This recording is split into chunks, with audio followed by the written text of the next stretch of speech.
J'ai prévu un petit road trip en Mayenne et Olivier ne sait rien de l'itinéraire. Je me demande si je vais réussir à le surprendre et peut-être même que je vais vous donner envie de visiter le département de mon enfance. Nous, c'est Mylène et Olivier. On voyage sur les routes d'Europe avec notre van Bourdon que nous avons aménagé nous-mêmes et notre chien Yogi. Bienvenue à vous sur Escape. Je suis née ici, à Mayenne, en Mayenne. Quand je raconte que je viens de la Mayenne, la plupart des gens ne savent même pas que ce département existe. Alors, je leur parle de la ville de Rennes, en Bretagne, et de Le Mans, dans la Sarthe, en expliquant que c'est entre les deux. Parfois, j'ai l'impression que la Mayenne est cachée comme le 12 square Grimoire dans Harry Potter. La Mayenne, je l'ai souvent boudée car j'ai l'impression qu'il n'y a rien à y voir, rien à y faire. Peut-être parce qu'elle m'est trop familière. Pas de montagne, pas de plage, plus de vaches que d'habitants. Mon rêve était de quitter Mayenne pour monter à Paris, c'est vous dire. Pendant ces quelques jours, je me suis lancé le challenge de prouver à Olivier et à moi-même aussi que la Mayenne, elle vaut le coup. J'ai choisi un itinéraire court, uniquement dans l'est du département pour éviter d'avoir trop de routes à faire entre les points d'intérêt.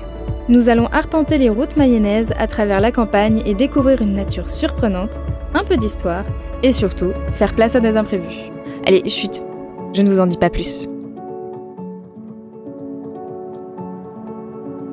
Premier arrêt à Ambrières-les-Vallées, le parc de loisirs de Vaud le long de la Mayenne. Je sais pas, il y a un terrain de tennis, il y a un terrain de pétanque, il y a une piscine, il y a des poneys là-bas. Là-bas, on a déjà fait du canoë et kayak. Là-bas, il y a un mini-golf. Et sinon, c'est autre chose. Je sais pas. Mais je connais l'endroit.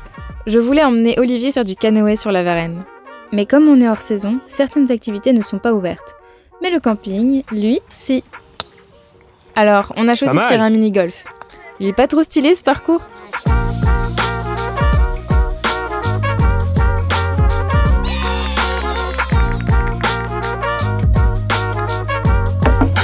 Si vous y prêtez attention, vous verrez qu'il a été dessiné sur le thème de la pomme.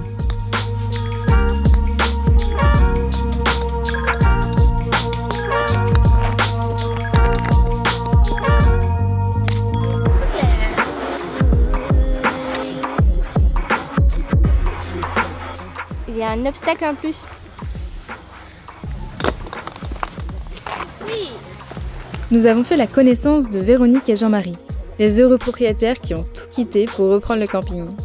On est venu en 2014 ici en vacances et puis en 2015 on a appelé pour savoir si on pouvait revenir une autre année. Puis on nous a dit que le camping est à vendre. Ah. Alors là on s'est dit avec Jean-Marie, tiens si on quittait tout et que... Ah. Excellent. Excellent hein. Ils voyagent aussi en camping-car la moitié de l'année. 6 mois au camping, 6 mois en voyage. Merci à eux pour ces partages d'expériences, la partie de mini-golf et les tatouages en récompense. C'est pour vous faire plaisir. Regardez, il y a ça aussi. Alors, tu peux nous expliquer pourquoi t'as gagné ça? Voilà. Alors, c'est parce qu'on a fait le mini-golf et que bon, à la base c'est toi qui as gagné, donc t'as eu cela. Et c'est des petits tatouages et moi j'ai eu cela. Merci. Je vous en prie. À l'accueil du camping, on a vu un flyer du sanctuaire animalier Le Repère. On a donc repris la route pour nous y rendre. Le Repère, c'est une association qui sauve des animaux et fait de la sensibilisation pour leur sauvegarde et leur protection.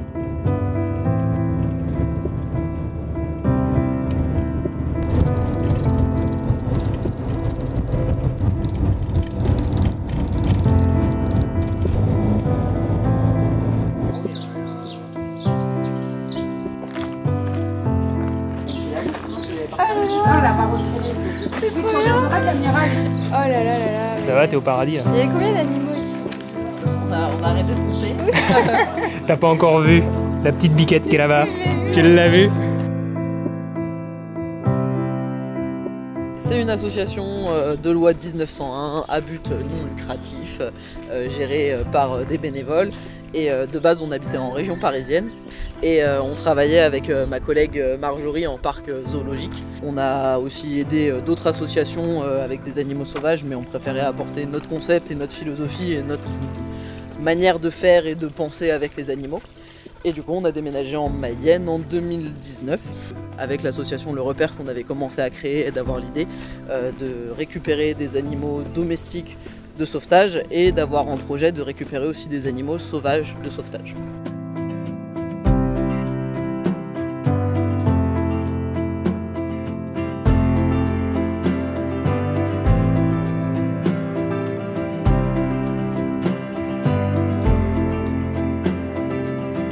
on a un partenariat aussi avec une association qui s'appelle Le Graal, qui eux s'occupent, enfin leur truc c'est de sortir des animaux de laboratoire. Que ce soit des cochons, des singes, enfin tout type d'animaux. Et ils font appel à différentes structures pour savoir qui peut les accueillir. Et les premiers sont arrivés en plein hiver, donc il fallait les garder en quarantaine à l'abri du froid. Parce qu'en laboratoire, ils sont à température. Ils n'ont pas l'habitude en plus. Voilà, 1 degré, à hygrométrie précise et tout. Donc il ne fallait pas leur changer de température trop brutalement. Donc on les a gardés en quarantaine un certain temps. Après, tranquillement, on les a habitués à l'extérieur. Mais sinon, ils sont. Mais le problème, c'est que on n'a pas le droit de savoir ce qui s'est passé en laboratoire. Donc pour les soigner, c'est compliqué.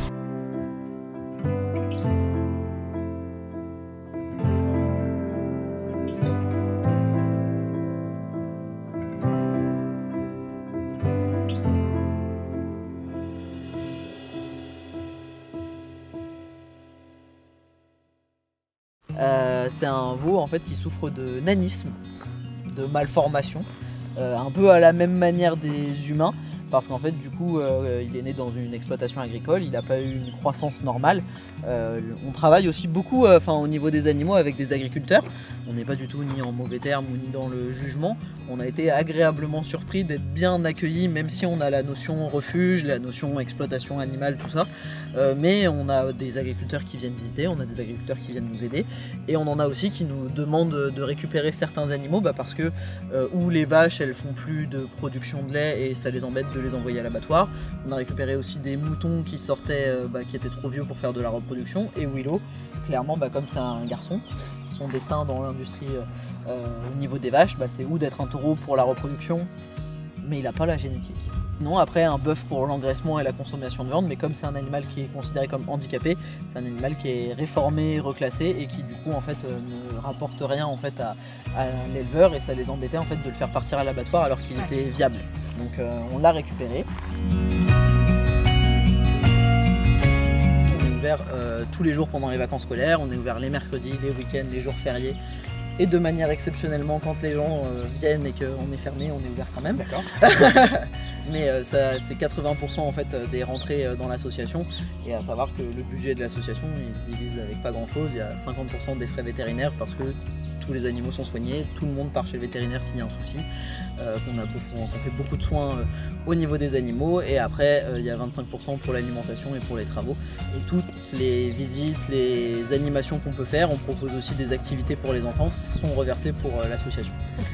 Les enfants peuvent venir fêter leur anniversaire avec les animaux du refuge. Ils peuvent aussi venir passer une après-midi s'occuper avec nous des animaux pour les sensibiliser. C'est trop bien ça. Est-ce que Mylène est une enfant?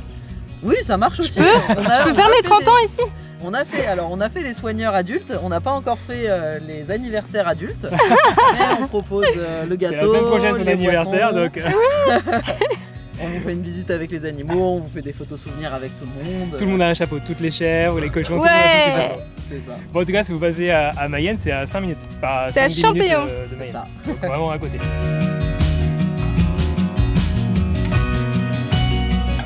Lors des visites guidées, le but c'est que les gens justement profitent parce qu'ils peuvent pique-niquer, parce qu'ils peuvent se balader, parce qu'on peut voir, caresser, nourrir les animaux. Mais on trouve ça important, oui on te ramène ton chien, de sensibiliser les gens sur les besoins des animaux et les connaissances qu'il faut avoir et les préjugés qu'on peut avoir sur certaines espèces ou les méconnaissances des animaux.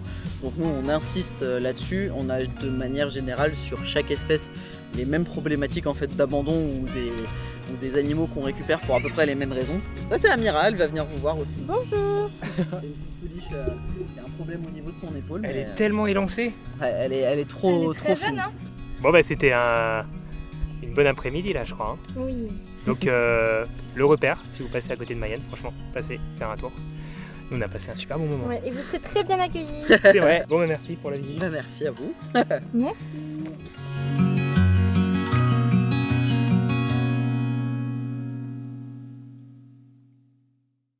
On a repris la route, encore pour 10 minutes. C'est vraiment agréable de ne pas enchaîner les heures de route, on a plus le temps de profiter.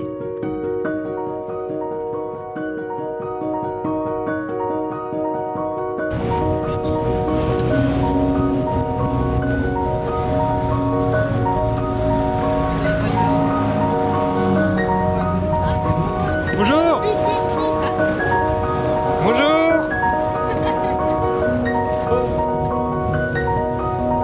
Avec tous ces imprévus, on arrive en soirée à la Selle et Château. Et non pas, là c'est les chaussures.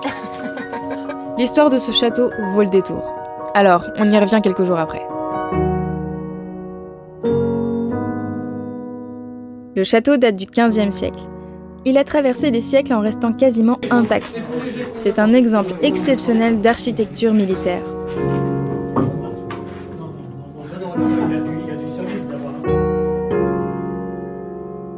Sa silhouette est unique avec ses 8 tours reliées par un rempart, ses casemates, sa barbacane à 3 étages de tir et son pont-levis encore fonctionnel. Vous avez quelle hauteur? Je fais un peu plus d'un mètre 57.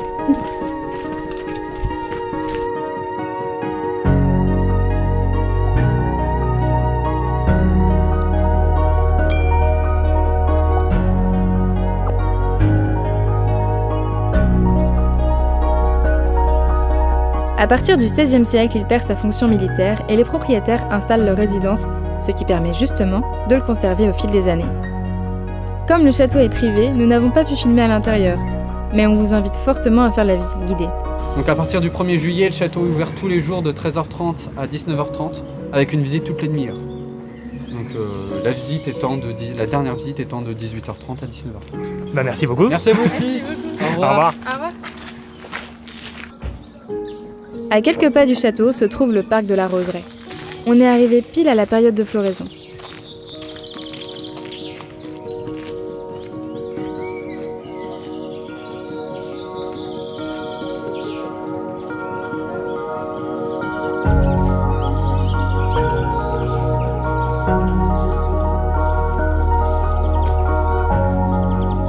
Tu vois, elle est rouge.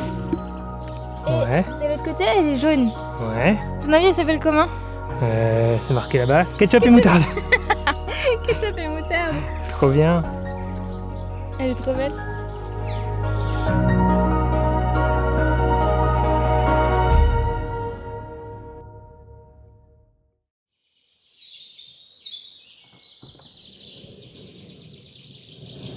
Il est 5h50, on a dormi au Mont des Avaloirs. La forêt nous entoure, on entend les oiseaux. Et c'est tout.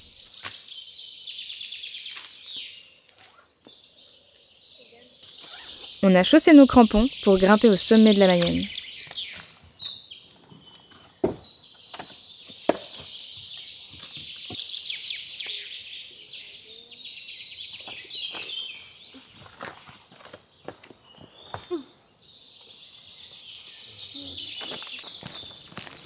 On est tout seul. Trop bien. Tu es toute seule. On va retrouver hier. Moi je suis pas là, je suis là-bas.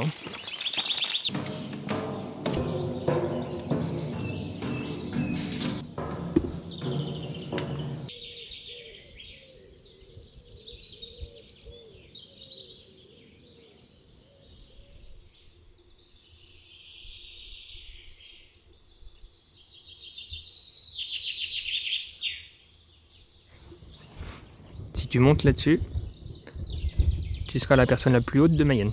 Oui, c'est vrai. C'est pas tous les jours que ça t'arrive ça.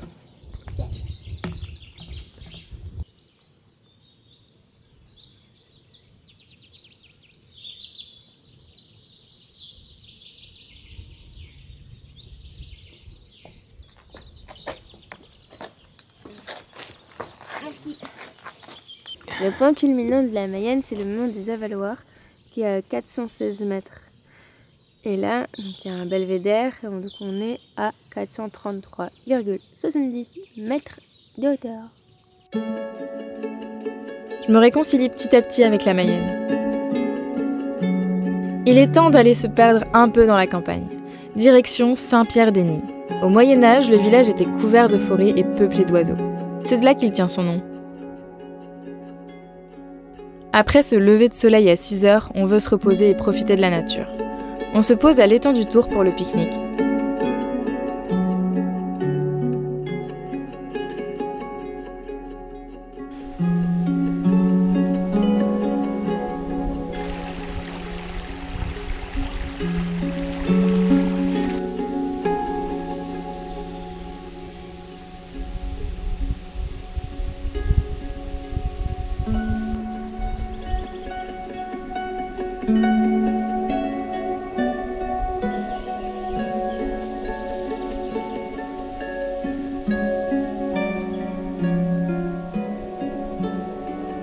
J'ai lu sur internet en préparant l'itinéraire qu'il y avait une cascade à voir par ici, la cascade du Terrançon.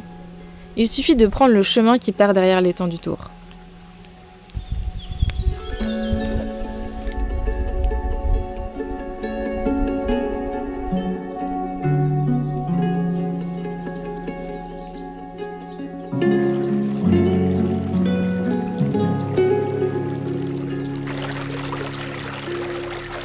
Il fait tellement chaud que Yogi n'a pas résisté à un petit bain de pâte.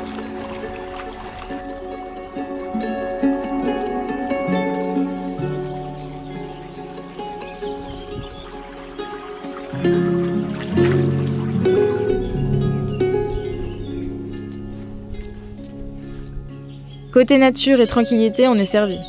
Des papillons et des libellules virevoltent d'un côté à l'autre du ruisseau.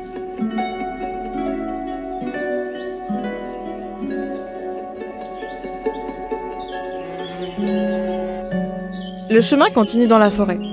On ne s'attendait pas à grand chose en venant par ici, mais on a été agréablement surpris par cet endroit.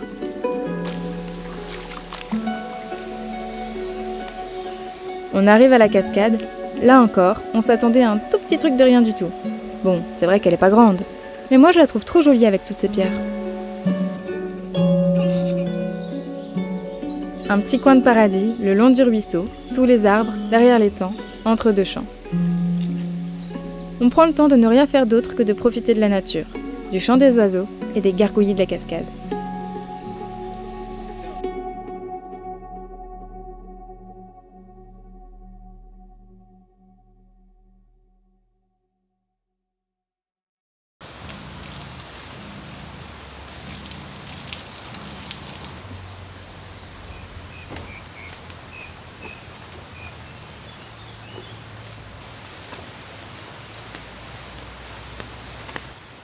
Je blague toujours avec la Mayenne en disant qu'il pleut tout le temps.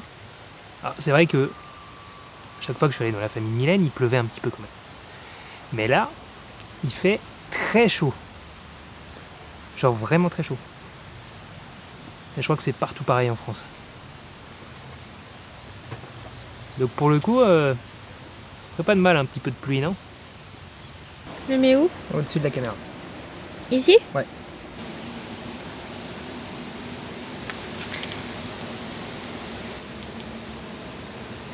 Oh, trop bien. Merci Véronique.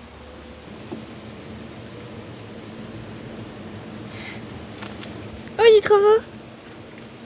Ah ouais. On le voit pas trop parce que le lapin il est de la même couleur que moi. Mon itinéraire s'est une nouvelle fois cassé la gueule. Sur la route, on a croisé un couple avec une MG 1600 cabriolet, Olivia et Michel.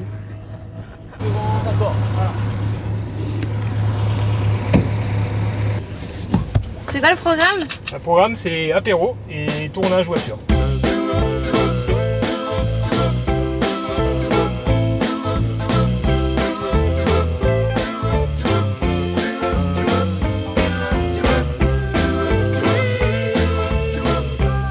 Michel a une passion pour les vieilles voitures et nous a montré sa collection personnelle. Elle est 1956. T'as vu les jantes? Non mais elle est trop belle. Elle est magnifique. Avec les valises aussi. Des petites valises dessus. Non mais là tu fais un petit mode trip. Sur les petites routes de campagne avec la tente dans le coffre. Enfin dans le coffre du coup. Ah ouais, c'est exceptionnel. Franchement, dites-nous en commentaire si vous avez une anecdote de voyage avec de vieilles voitures comme celle-ci. Ça s'est terminé par un dîner et ils nous ont proposé de rester dormir sur leur terrain. Ces rencontres qui arrivent quand on s'y attend le moins sont souvent les plus enrichissantes. Merci à vous Olivia et Michel pour votre accueil et on se dit à bientôt en Mayenne ou peut-être un jour sur la route.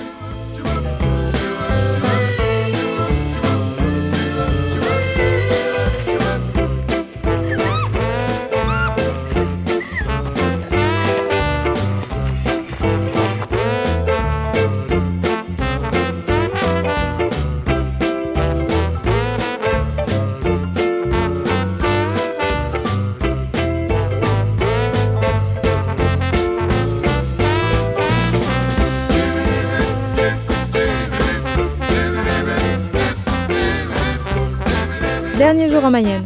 J'avais envie qu'Olivier découvre le bois du Thé. Parce que tout Mayennais est passé par là et a fait la course d'orientation au moins une fois dans sa vie.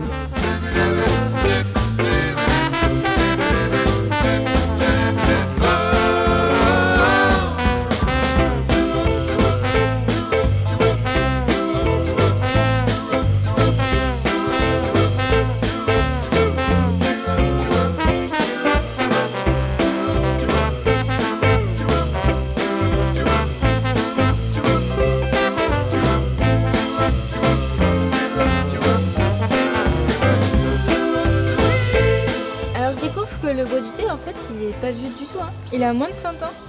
C'est en 1932 qu'un breton, c'est comment il s'appelle? Monsieur Bernard, il est arrivé par ici et il a acheté le bois du thé pour 2 sous l'hectare, donc c'est pas grand chose. Il a fait plein de petits chemins, il a fait 20 km de sentiers, il a recherché des sources, il a construit cette chapelle en hommage à son frère qui était décédé pendant la première guerre.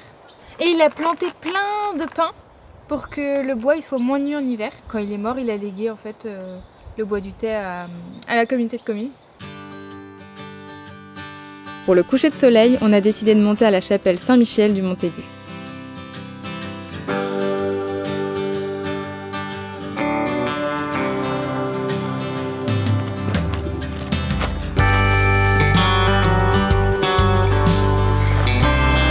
Allez Yogi, allez, on arrive. Oui, on est arrivé. Allez. Il est où le coucher de soleil? Il est où? Quelqu'un a volé le soleil.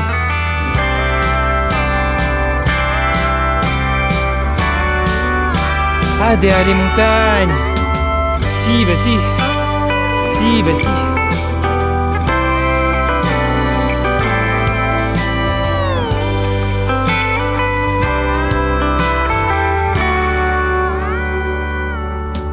Bah, c'était joli la Mayenne. Ça t'a plu? Ouais, c'était cool. Et tu sais quoi? Le slogan de la Mayenne, c'est la Mayenne, un voyage inattendu. Ah bah pour le coup c'était inattendu. C'était reposant, c'était joli. Et ça c'était inattendu. On a vu des petits coins de nature très sympas. On a fait des rencontres de ouf. Les gens ils sont trop gentils. Vous nous organiser un épisode 2, je suis sûr que ça les intéresse. Oui, bah carrément. D'ailleurs si ça vous intéresse, abonnez-vous, le petit pouce en l'air, la petite cloche pour être notifié de nos futures vidéos. Merci d'être présent, merci d'avoir regardé cette vidéo jusqu'au bout. Puis on vous dit à bientôt sur Escape. Demain, je fête mes 30 ans, ici, en Mayenne. Alors me réconcilier avec elle est l'un des plus beaux cadeaux que je pouvais me faire.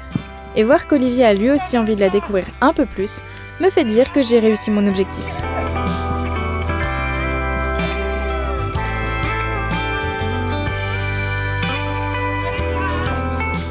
En Mayenne, il n'y a peut-être pas de montagne, pas de plage et plus de vaches que d'habitants, mais le cœur de ses habitants et la sérénité de ses paysages en font une destination que chacun d'entre vous devrait expérimenter. Alors, un deuxième épisode, ça vous dit ?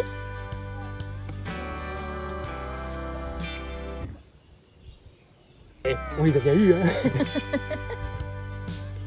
Ah, vous y avez cru, hein. À la semaine prochaine.